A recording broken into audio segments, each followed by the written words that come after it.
তো কি অবস্থা সবার? চলতেছে বিশ্বকাপ ফুটবল 2026-এর রাউন্ড অফ 32, যেটা হচ্ছে নকআউট পর্ব। তো নকআউট পর্বে আমরা দেখলাম ব্রাজিলের খেলা, ব্রাজিল ভার্সেস জাপান। তো যাই হোক, আমি ব্রাজিল ফ্যান হিসাবে ব্রাজিলের ম্যাচটা নিয়ে কিছু কথা বলি। আসলে কালকে হচ্ছে জাপান যখন আসলে প্রথম অর্ধে লিডটা নেয়, তখন তো হেটার্সদের আসলে ঈদ শুরু হয়ে যায়। কিন্তু ডাগ আউটে ছিল কার্লো আনচেলত্তির। তো হাফ টাইমের পরে ওনার ট্যাকটিক্সের জন্যই হচ্ছে ব্রাজিল কামব্যাক করে, এবং ওনার ট্যাকটিক্স এবং প্লেয়াররা ওনার কথা মানে আমল করছে, এবং সেই মতে হচ্ছে মাঠে এটার প্রতিফলন দেখাইতে পারছে। সো এই জন্যই ব্রাজিল হচ্ছে হাফ টাইমের পরে ঘুরে দাঁড়াইতে পারছে। যদিও আমরা আগের যদি ইতিহাস বিবেচনা করি, সেক্ষেত্রে ব্রাজিল দেখা যেত কি আগে প্রথমার্ধে বা প্রথম দিকে গোল কনসিভ করে ফেললে আসলে পরে আর শোধ করতে পারতো না, মানে কামব্যাকটা করতে পারতো না। কিন্তু এখন কিন্তু সেই কনফিডেন্সটা তাদের মধ্যে আছে। আবার জাপানের কথাও ধরেন, জাপান কিন্তু দেখা যেত যে এই বিশ্বকাপে যে ম্যাচগুলা খেলছে এইগুলাতে তারা প্রথমে গোল কনসিভ করত, এবং কালকে তো দেখলেনই যে কি কুইক ট্রানজিশন করে। সো পরে তারা কাউন্টারে হচ্ছে অ্যাটাক দিত। সো কালকে যখন গোলটা প্রথমে খাইছে, তো সিনারিওটা তো উল্টা হয়েছে, জাপান প্রথমে গোলটা দিছে। সো মনে হইতাছিল যে যেহেতু এটা উল্টা হয়েছে, ব্রাজিল ম্যাচটা জিতবে। যাই হোক, ফাইনালি ব্রাজিল ম্যাচটা জিতলো। তো জাপানের সাইড থেকে সবচেয়ে ইম্প্যাক্টফুল যে ছিল ওদের ডিফেন্ড।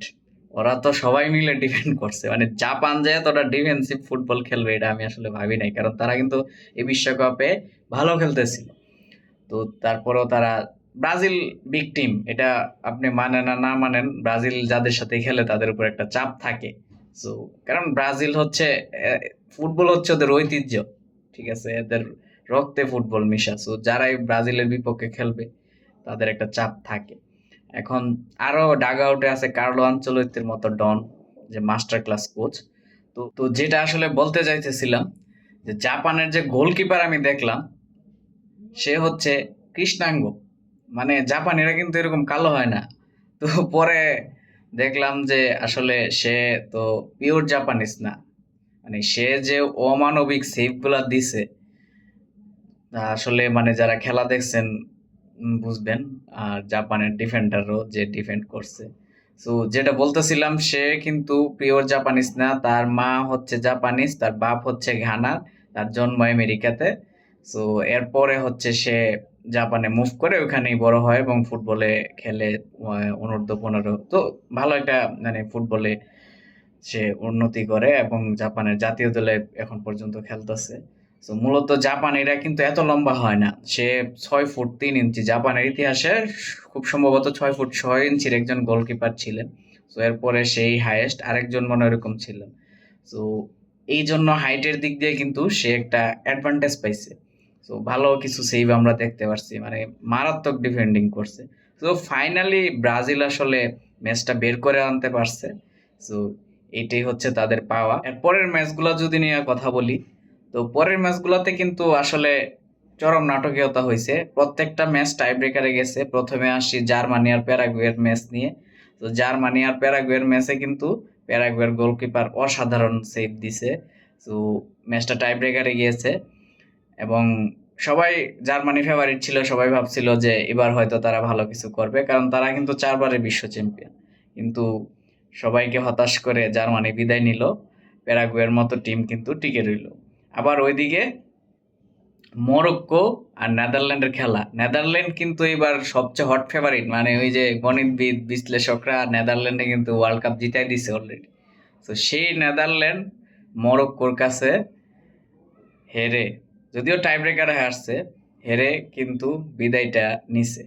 তো আপনারা যারা বলতেছিলেন যে মরক্কোর সাথে ব্রাজিল ড্র করছে, ঠিক আছে, মরক্কো কোন লেভেলের টিম এখন বুঝছেন? মরক্কোর আর নেদারল্যান্ডের খেলাটা দেখেন।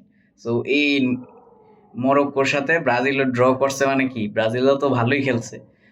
তো আপনারা অনেকেই মানে ব্রাজিল টিমের পারফরমেন্স নিয়ে সন্দিহান ছিলেন। তো সেই মরক্কো কিন্তু নেক্সট রাউন্ডে চলে গেছে। আর নেদারল্যান্ডের মতো বিধ্বংসী টিম, যাদেরকে হচ্ছে সবাই এবার হট ফেভারিট, বিশ্বকাপ জিতাই দিছিল, তারা কিন্তু বিদায় নিচ্ছে। সো এভাবেই বিশ্বকাপ মানে অঘটন ঘটতে থাকবে এবার যা দেখতেছি। সো আমার চাওয়া যে ল্যাটিন আমেরিকার টিমগুলো এবার টিকে থাকুক, কারণ যেহেতু ওরা খেলাটা মোটামুটি আমেরিকাতে হইতাছে, মেক্সিকোতে হইতাছে, কানাডা হইতাছে, সো ওরা ওই সাইড দিয়ে একটা অ্যাডভান্টেজ পাবে, ওয়েদার বা সবকিছু। তো আহ, এই টিমগুলা আগায় থাকুক, এটাই আমি চাইবো। আর্জেন্টিনাও টিকে থাকুক। হ্যাঁ, তো আর্জেন্টিনার ম্যাচ অনেকদিন পরে, সেটা নিয়ে পরে কথা হবে। এখন আসলে শেষ কথা একটাই, গোল বলের খেলা কখন কোন অঘটন ঘটে এটা আমি আপনি যতই প্রেডিকশন করি, যতই সায়েন্স অ্যাপ্লাই করি, ঠিক আছে, এগুলো আসলে প্রেডিক্ট করে আপনি কখনো মিলাইতে পারবেন না। দেখবেন যে যা মানে সবচেয়ে super duper team super duper flop করে গেছে। সো এটা আসলে প্রেডিক্টেবল না। হ্যাঁ, প্রেডিক্ট করলে অনেক সময় মিলে, তবে সব সময় যে মিলবে তা না।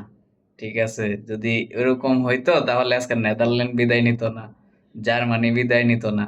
সো এই গোল বলের খেলা মানেই অঘটন, গোল বলের খেলা মানেই নাটকীয়তা।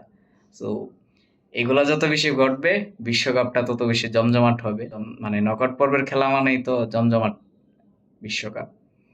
তো চলছে, চলুক, দেখি সামনে কি হয়, আরো কয়টা অঘটন ঘটে।